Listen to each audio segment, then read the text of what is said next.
पिछले ब्रेक के बाद एक बार फिर से आपका स्वागत है और अब रुक करते हैं सुपरफास्ट खबरों का। मंत्री शांति धारीवाल ने बीजेपी पर पलटवार करते हुए कहा कि बिना बात हंगामा करती है बीजेपी। धारीवाल ने बजट सत्र में बीजेपी के स्टैंड की आलोचना करते हुए कहा कि बीजेपी नेताओं में मची है सीएम उम्मीदवार बनने की होड़। प्रदेश में हाल ही में हुई राजनीतिक नियुक्तियों को लेकर सियासत शुरू हो गई है। उपनेता प्रतिपक्ष राजेंद्र राठौड़ ने राज्यपाल को पत्र लिख करके 11 विधायकों की राजनीतिक नियुक्तियों को असंवैधानिक करार दिया है और सीएम को निर्देशित करने की मांग की है। कर्नाटक में चल रहा हिजाब मामला बवाल अब मरुधरा में हंगामे का रूप लेता हुआ दिखाई दे रहा है। हिजाब को लेकर पिंक सिटी में महिलाओं ने प्रदर्शन किया और भारी संख्या में अल्बर्ट हॉल पर पहुंच करके नारेबाजी की। इधर लोकसभा स्पीकर ओम बिरला की कोशिश रंग लाती दिख रही है। बिरला की कोशिशों से प्रदेश के मनरेगा मजदूरों को बहुत बड़ी सौगात मिलने जा रही है। उनके वेतन भुगतान के लिए केंद्र ने 1254 करोड़ रुपए की मंजूरी दे दी है। लोकसभा स्पीकर ओम बिरला संसदीय क्षेत्र के 3 दिन के तूफानी दौरे पर रहने वाले हैं। आज से शुरू हो रहे इस तूफानी दौरे के दौरान बिरला दिव्यांगों को सहायता उपकरण वितरित करने के साथ ही कोटा रेल मंडल को कई सौगात देने वाले हैं। राजस्थान में 9वीं से 12वीं तक की कक्षाएं चल रही। जैसे स्वास्थ्य और गृह विभाग की रिपोर्ट हमारे पास आएगी, स्कूलों को खोल दिया जाएगा तो आदेश के मुताबिक हम तुरंत ऑफलाइन कक्षाएं शुरू करेंगे। बीकानेर नगर निगम बजट भाषण के दौरान कांग्रेस पार्षदों ने हंगामा किया, महापौर के खिलाफ नारेबाजी की। टोंक के पीडब्ल्यूडी एलडीसी सुसाइड मामले में अब टोंक पुलिस ने रीठ मामले को जोड़कर जांच तेज कर दी है। उनियारा पुलिस उपाधीक्षक शकील अहमद खान पूरे मामले की जांच कर रहे हैं। कैबिनेट मंत्री शाले मोहम्मद ने पोखरण शहर वासियों को 15 सड़कों का शिलान्यास करके बड़ी सौगात दी है। मंत्री ने पोखरण शहर के अस्पतालों के पास एक साथ 15 सड़कों का 178 लाख की लागत से निर्मित होने वाली सड़कों का शिलान्यास किया है।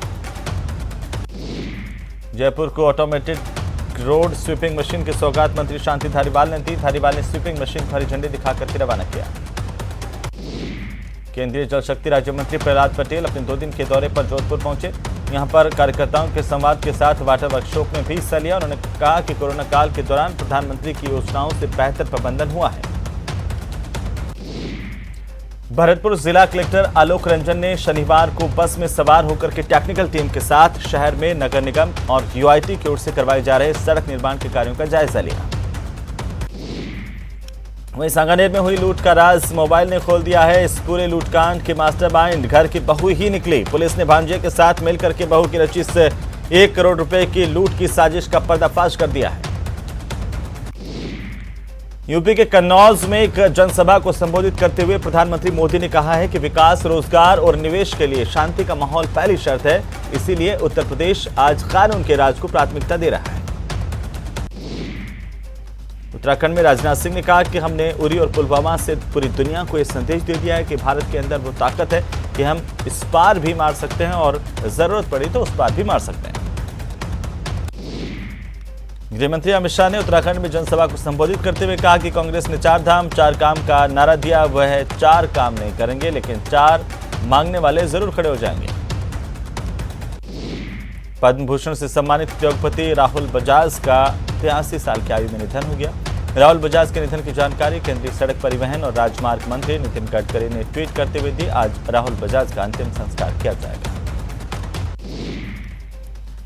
केंद्रीय मंत्री अनुराग ठाकुर ने कहा कि सभी जानते हैं कि आजम खान की पृष्ठभूमि क्या है, वे किस तरह से महिलाओं और अनुसूचित जाति के वर्ग के ऊपर टिप्पणियां करते थे और मुख्यमंत्री रहते हुए अखिलेश यादव हंसते थे। जेपी नड्डा ने पंजाब चुनाव में कहा कि किसी ने भी करतारपुर कॉरिडोर की सुध नहीं ली। आपने नरेंद्र मोदी को प्रधानमंत्री बनाया, उन्होंने पाकिस्तान से बातचीत की, उन्होंने 120 करोड़ रुपए खर्च करके कॉरिडोर बनाकर दिया। आज आप वहां दर्शन करने के लिए जा सकते हैं। केजरीवाल ने कहा कि दिसंबर महीने में दिल्ली सरकार ने निर्णय लिया था कि बाबा साहब भीमराव अंबेडकर के जीवन पर हम बहुत बड़ा नाटक करेंगे। ये नाटक 5 जनवरी से शुरू होने वाला था, लेकिन ओमिक्रॉन की वजह से इसे स्थगित करना पड़ा। यह कार्यक्रम 25 फरवरी से फिर से शुरू होने जा रहा है। आईपीएल नीलामी 2022 में भारत के दीपक चाहर को चेन्नई सुपर किंग्स ने 14 करोड़ रुपए में खरीदा है।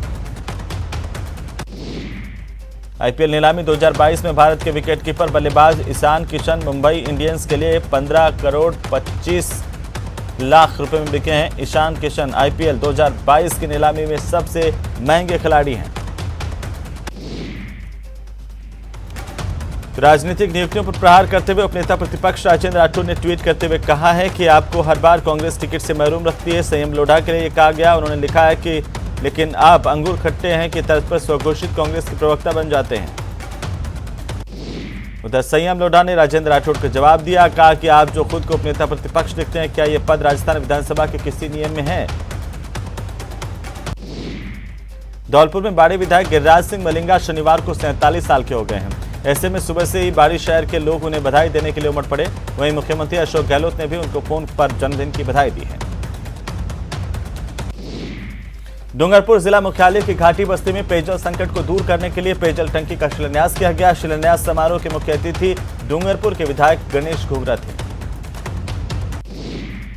झुंझुनू नगर परिषद में सभापति नगमा बानो ने साल 2022-23 के लिए बजट रखा, जिसमें सबसे खास बात यह रही कि पार्षदों की मांग पर बजट में पिछले साल के मुकाबले पार्षदों के भत्ते को 43% तक बढ़ाकर के पेश किया गया है। पश्चिमी राजस्थान के महाकुंभ नाम से ख्याति प्राप्त रुनीचा नगरी में बाबा रामदेव समाधि पर एक भक्त ने 3 क्विंटल का चांदी का घोड़ा चढ़ाकर के अमन चैन की खुशहाली की कामना की है। प्रदेश सरकार के चिकित्सा मंत्री प्रसादी लाल मीणा दौसा के लालसोट पहुंचे। यहां पर नगर पालिका की साधारण सभा की बैठक में हिस्सा लिया। बैठक के बाद मंत्री प्रसादी लाल मीणा ने विपक्ष पर जोरदार हमला बोला। 12 चिरंजीवी योजना शिविर के दौरान छबड़ा से कांग्रेस के पूर्व विधायक करण सिंह राठौड़ और कांग्रेस के कार्यकर्ता सिद्धार्थ सिंह नारेड़ा के बीच जमकर के कहासुनी हुई। मंत्री राजेंद्र सिंह गुढ़ा ने एक और बड़ा बयान दिया। उन्होंने कहा कि रीत मामला बड़ा संवेदनशील है। ये 26 लाख युवाओं से जुड़ा है। यदि इस मामले में कोई भी बड़ा आदमी शामिल है या फिर दोषी है तो उसे जेल जाना ही चाहिए। राजस्व मंत्री रामलाल जाट ने बताया कि इस बार सभी प्रकार के राजस्व मामलों के लिए भी राष्ट्रीय लोक अदालत का आयोजन किया जा रहा है। बीजेपी के प्रदेश अध्यक्ष डॉक्टर सतीश पूनिया झुंझुनू के उदयपुर वाटी पहुंचे, जहां पर बीजेपी जिला अध्यक्ष पवन मावंडिया की अगुवाई में कार्यकर्ताओं ने डॉक्टर पूनिया का जोरदार स्वागत किया। अलवर नगर परिषद की ओर से 65 वार्डों में 150 करोड़ की लागत से किए जाने वाले विकास कार्यों का बजट नगर परिषद सभापति मुकेश सारवान की अध्यक्षता में 24 मिनट के अंदर पास किया गया।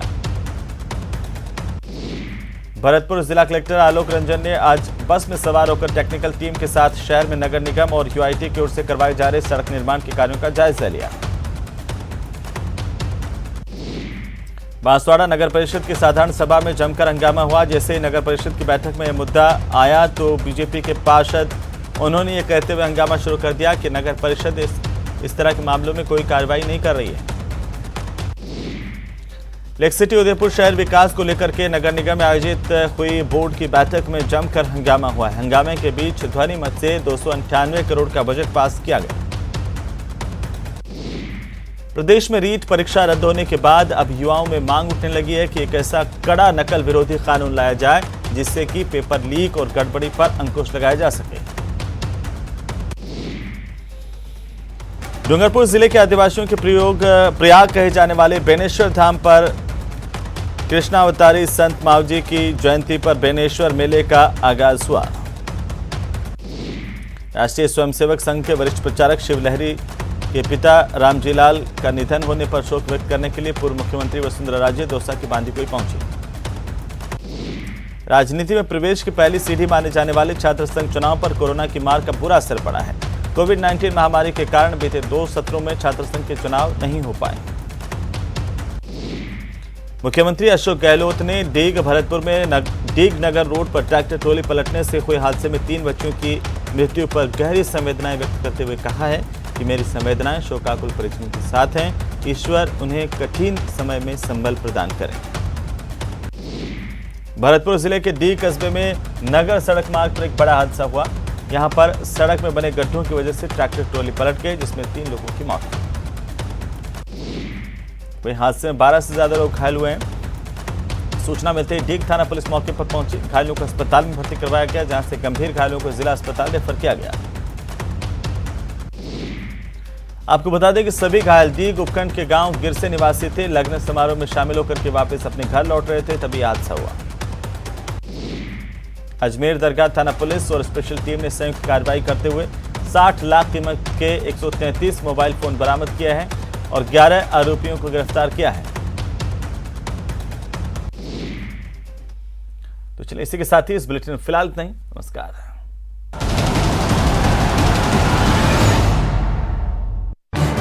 इस न्यूज